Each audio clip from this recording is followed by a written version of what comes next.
destruction of that stockpile of enriched material. So there are many differences. The Obama deal gave them over $1 billion of American money.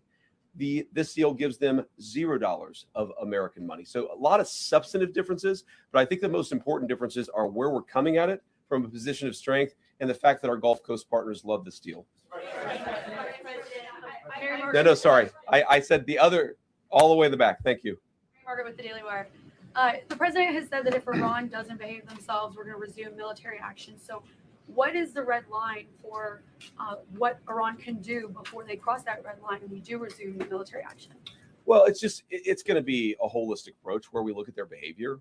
Are they funding terrorism? Are they leading to attacks of other people? Are they trying to get centrifuges to redevelop their nuclear weapons program? There are all these questions that we're going to ask about whether they've actually changed their behavior. Do they allow the inspectors in as they have promised that they would do, or do they refuse to allow those inspectors in?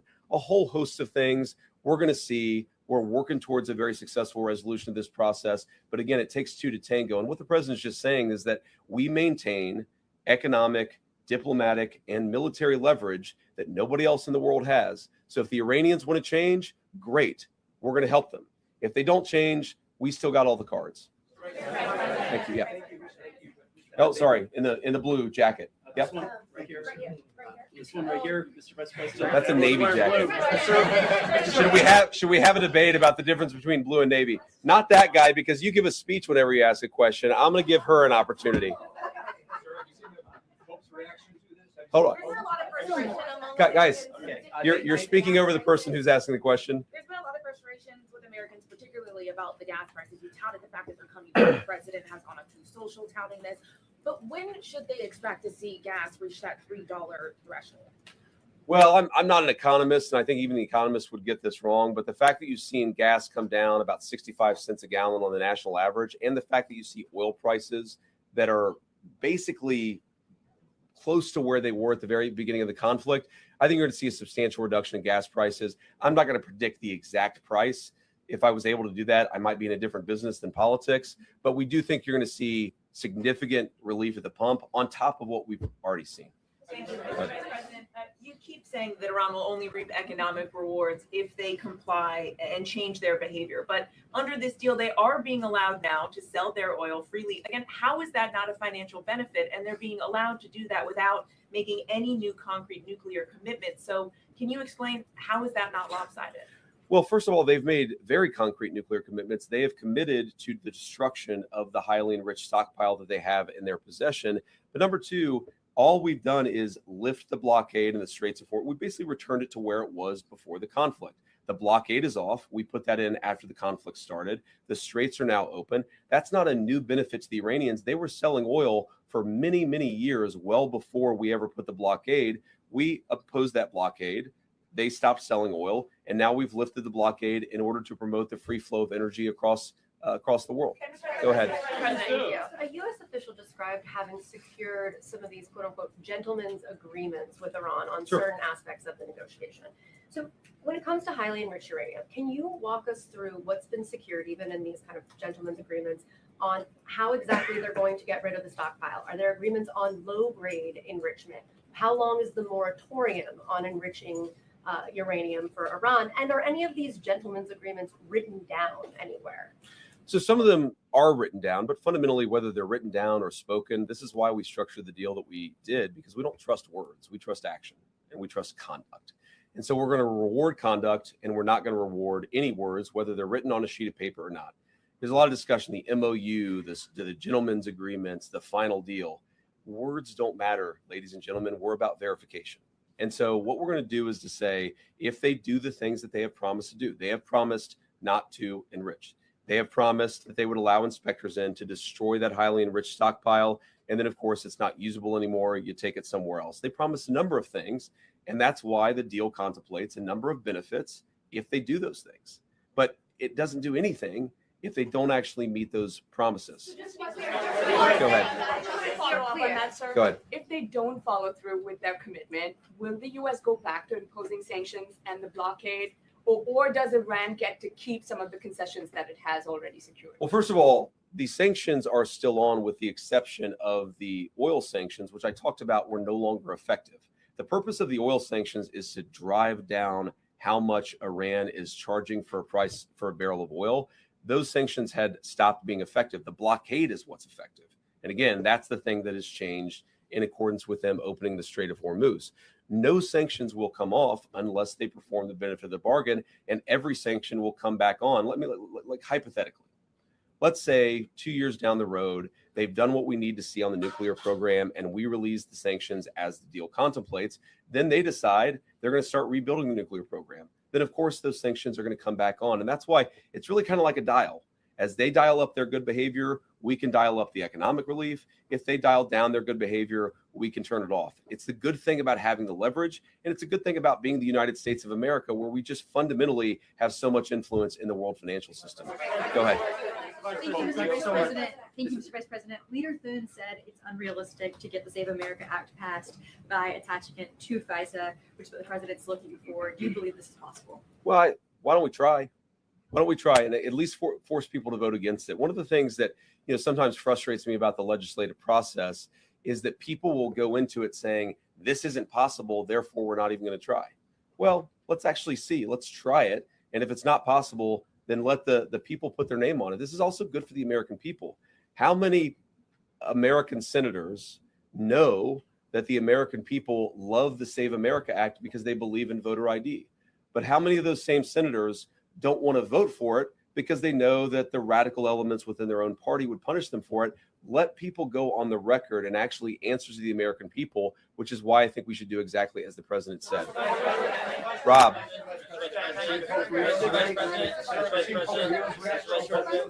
Rob. Thank you very much. On Monday, we were told the MOU will be published within 48 hours. The president then said after Friday. You, I think, then said by Friday, and then it ended up being read out on a briefing call yesterday. We were told the MOU had been signed electronically on Sunday. There was an Axios report that it hadn't been. There's going to be a signing ceremony on Friday, and then it's signed at Versailles last night. Is what's going on behind the scenes as chaotic as your public messaging? Well, I don't think our public messaging has been chaotic. I think dealing with a fractured Iranian system where communication isn't great is just sometimes something that we don't fully appreciate or we don't fully understand. What really happened here is that we did sign the MOU on Sunday. That locked into the terms of the deal. What the Iranians came to us and said is, we'd like not to release the text until Friday. I didn't really understand that. I wanted to get the text out immediately, but in order to be accommodating to them, we said, sure, okay, we'll wait until Friday. And then what happened over Monday, Tuesday, the president was in G7, maybe foreign leaders were talking to the Iranians and encouraging them to do that. We were definitely saying to them, we understand your desire not to have the text out until Friday, but we live in a democratic system. The American people want to see the text of this deal. We would certainly like to get it out as soon as possible. And so they came up with having their president sign it, our president sign it, and then just releasing the text as a signed document immediately at that point. I do wonder, Rob, this is pure conjecture. I'm just guessing at this. I wonder if part of it is that they wanted to have a Persian translation, a Farsi translation that they felt good about. And then, of course, once they translate it into Farsi, our State Department has to confirm that the Farsi translation matches the meaning of the English. I think that is part of what was going on here. But the text is out there now. We said that we would be transparent about it. But the reason why it went back and forth a little bit about when exactly the text would be released is just we were trying to show good faith to the Iranians, who, for reasons I have no idea, cared a lot about how the text itself was rolled out. Blue tie there. Thank you very much. Thank you very much, Mr. Vice President.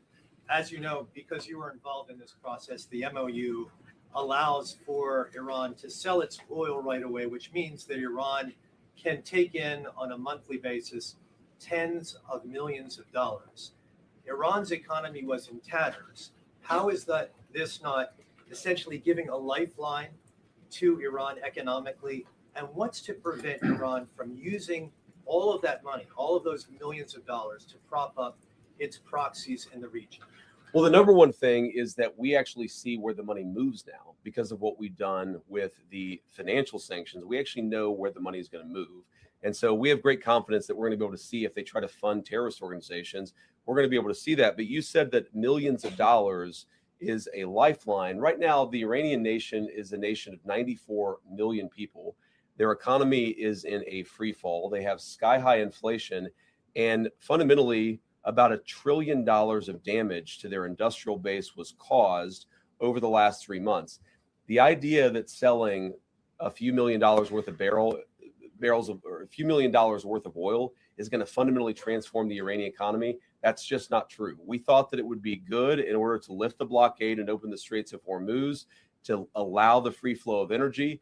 We felt that it was reasonable that if we're going to allow everybody else to sell their energy during this period of negotiation, we would allow everyone to sell their energy. That's all we're doing. We can slap everything right back on if the Iranians don't make the deal that we expect. Yeah. Either one. Yeah. Guys, how about both of you? Go ahead. So Vice President, so President Trump said we'll finish one, talking about Iran, and he said then Cuba is next. Is Cuba next? And also on Colombia, Mr. Vice President, he has mentioned Colombia 3 times this week. Why is it so important, the election day in Colombia for President Trump? You guys have to ask Marco about Cuba. That's not. Look, our view, go ahead in a second, but let me just actually answer this guy's question. Fundamentally, in Cuba, it is a system that hasn't worked. They can't make any money. Their economy is frankly probably in worse shape than the Iranian economy. It's 90 miles from our shore, so every time that there's a crisis, you end up having desperate refugees or desperate, people who can't feed their families trying to flood into our country.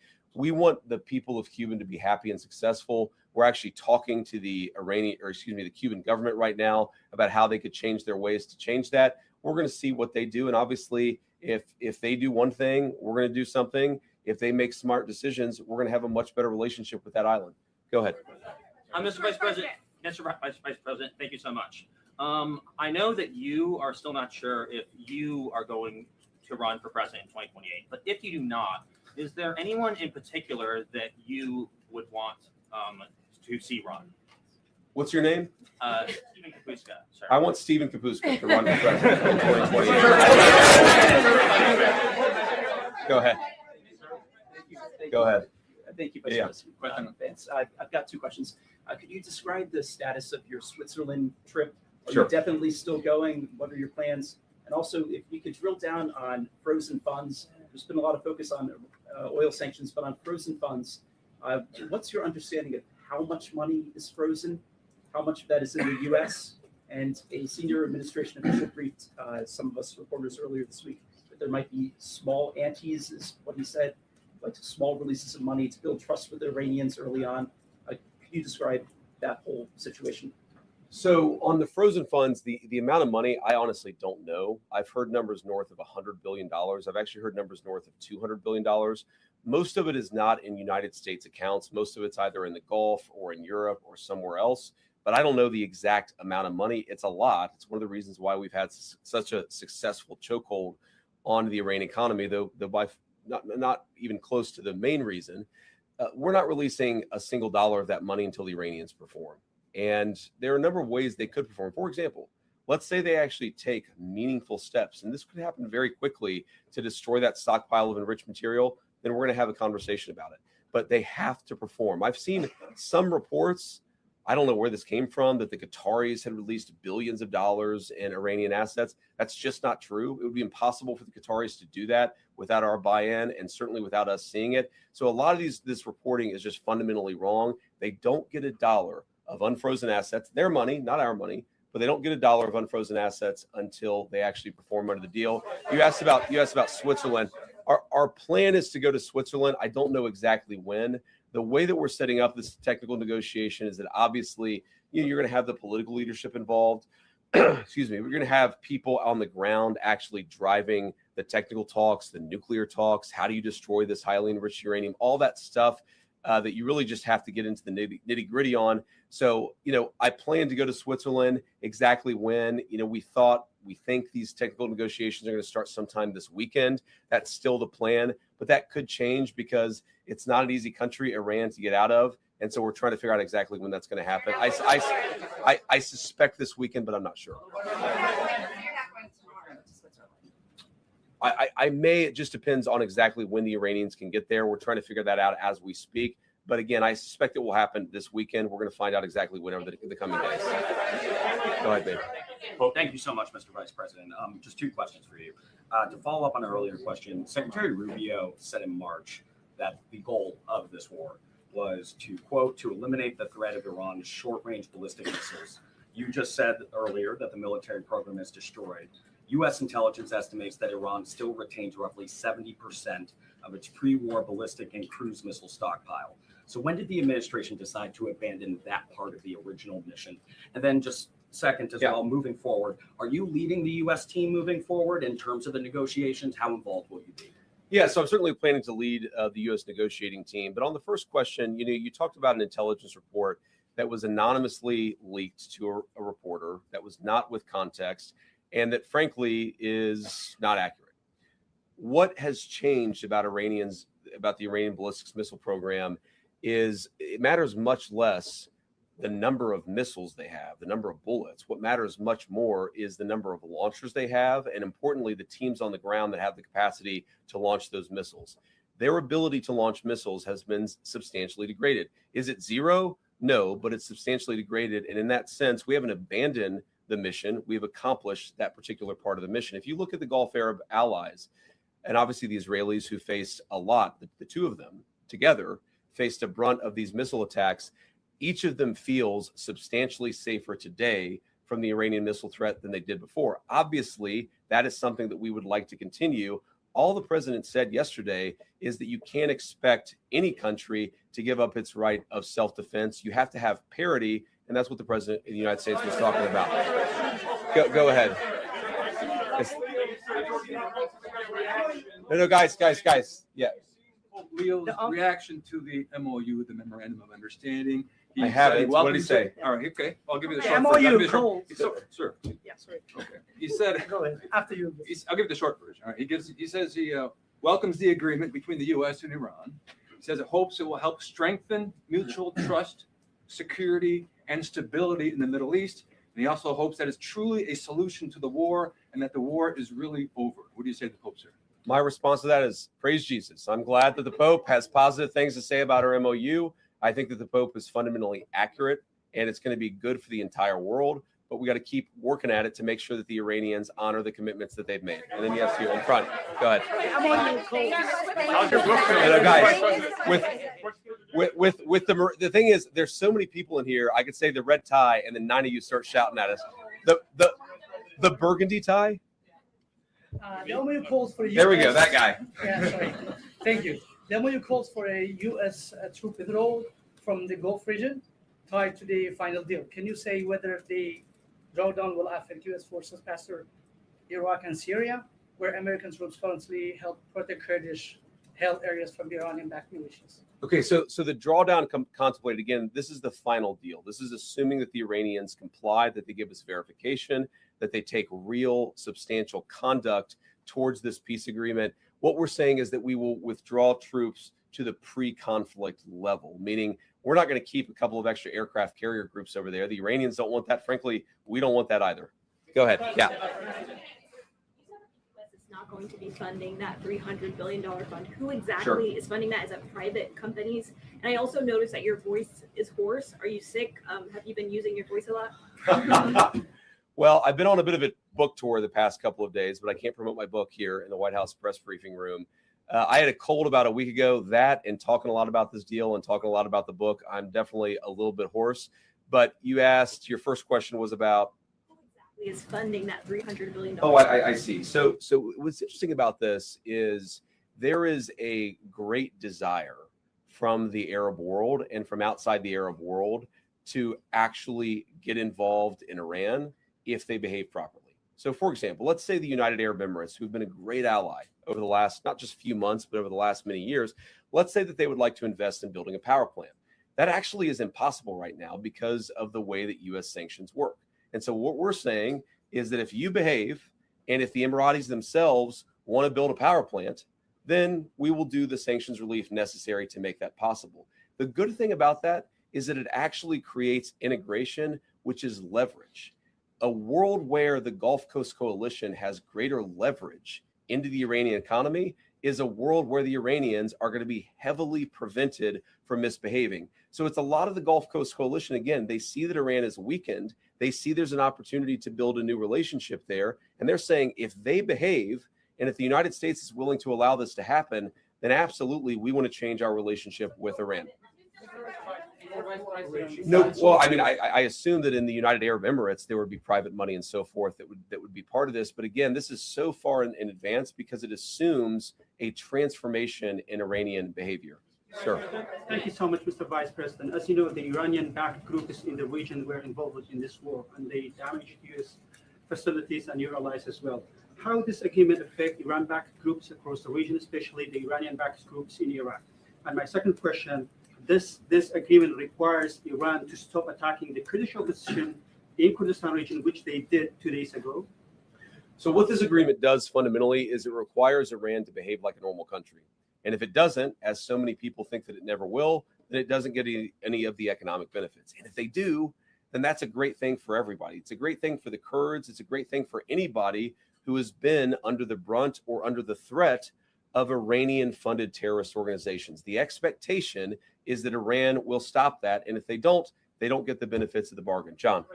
Thank you, Mr. Vice President. Many of the colleagues that you served with in the U.S. Senate and Republican Conference have criticized this deal over the last 24 hours. What is your message, Mr. Vice President, back to them? So I guess I would say to anybody, any of the critics, is number one, have a little bit of faith in the President of the United States. The idea that he is going to strike a deal that's been bad for the American people, it's preposterous. He is the person who has had the courage to fundamentally transform our relationship with Iran and with a lot of other countries over the last year and a half. He believes in this deal. He is going to see it to completion. And if the Iranians don't comply, we still have every single tool and point of leverage that we have today. That'd be message number one, is have a little faith in the president's ability, given that he's got us this far, to take us the final step. The second thing that I would say is so many of what I've read or heard that people believe about this deal is just fundamentally untrue. It is a memorandum of understanding. It is fundamentally a principle that, yes, the Straits of Hormuz are going to be open immediately, and they already are. Yes, they're going to give up their highly enriched material, but they've got to actually do it. It's about conduct. It's about rewarding good conduct and punishing bad conduct, which in some ways is what we've been doing for the last 3 months vis-a-vis that country anyway. So many of the criticisms, I saw Lindsey Graham came out with a positive statement after expressing some concerns. I think that when people get to understand not just the agreement, but our negotiating posture as a country, they will realize this is an excellent thing for the American people. But that's part of our job. We've got to tell the story about what this means for Americans, how it's going to make all of us safer and more prosperous. That's why I'm here talking to everybody, and we're going to keep on telling that story in the days and weeks to come. Go ahead.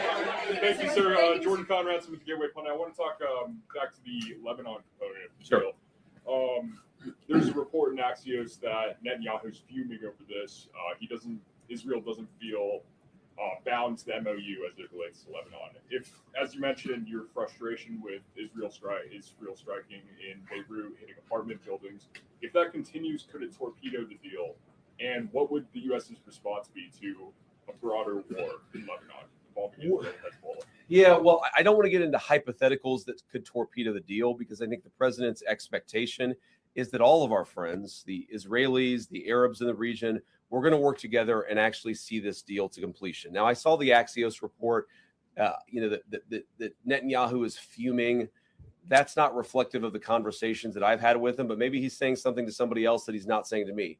What I will say, and this does bother me, is that you've seen people within Bibi's cabinet who have come out and attacked the deal, and in some ways very personally attacked the president of the United States. And I guess my message to them would be twofold. Number one, Donald J. Trump is the only head of state in the entire world who is sympathetic to the nation of Israel at this moment in time. And he happens to be the head of state of the world's superpower. If I was in the cabinet of the Israeli government, I might not be attacking the only powerful ally that I have anywhere left in the entire world.